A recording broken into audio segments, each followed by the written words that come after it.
DJ না কৰা কম হয় আমি প্ৰথম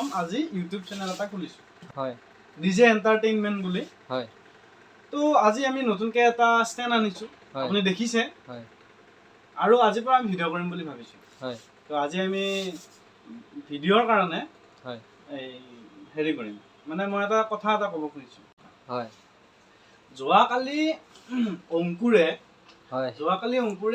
কচু আনিছে হয় গৌতমক ক'লে বোলে কচু বনাইছোঁ তো গৌতমে সুধিলে তেতিয়া গৌতমে অংকুৰক কচু খুজিল অংকুৰে কৈছে কিয় দিমে কচু ৮০ টকাত কিনি আনিছোঁ হা এই বুলি কৈ ৰুমটো তালা মাৰি সি ওলাই গ'ল হয় আজি গৌতমে মাংস আনিছে হয় হা এই ব্ৰইলাৰ আনিছে আচ্ছা ব্ৰইলাৰৰ লগত আৰু সেই আনিছে এই ২০ টকাৰ এই তেল কিহৰ মিঠাতেল নহয় এই কি তেল বা ছাগলী তেল ছাগলী তেল ২০ টকা ছাগলী তেল লৈ আহিছে আচ্ছা হা তাৰপিছত বনাইছি আচ্ছা এইফালে অংকুৰে কি কৰিছে অংকুৰে সুমনে লাগি নগৰ মুৰ্গী এটা মাৰছি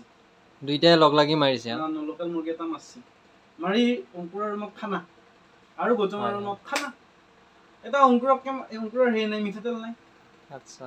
অংকুৰে তাৰপিছত গৌতমক সুধিলে মিঠাতেল আছে নেকি গৌতমে ক'লে মিঠাতেল নাই আনা মিঠাতেল ১০০ মিঠাতেল আনিছোঁ এইখিনি আমাৰ লাগব নহয় তাত নিদিলে অংকুৰে গৈ বজাৰৰ পৰা লৈ আহিল কিনি পেলাই ভাত চাত খোৱা হোৱাৰ পিছত অংকুৰ আৰু গৌতমে কোৱা কৰিছে বোলে তই মিঠাতেল কিয় নিদিলি তই কালি কচু দিছিলে আচ্ছা হে বোলে ৮০ টকাত কিনি অনা কচু নিদিলি তই মই ২০০ টকাত কিনি অনা মিঠাতেল কিয় দিম হে কেছটো হ'ল সেইটো তাৰমানে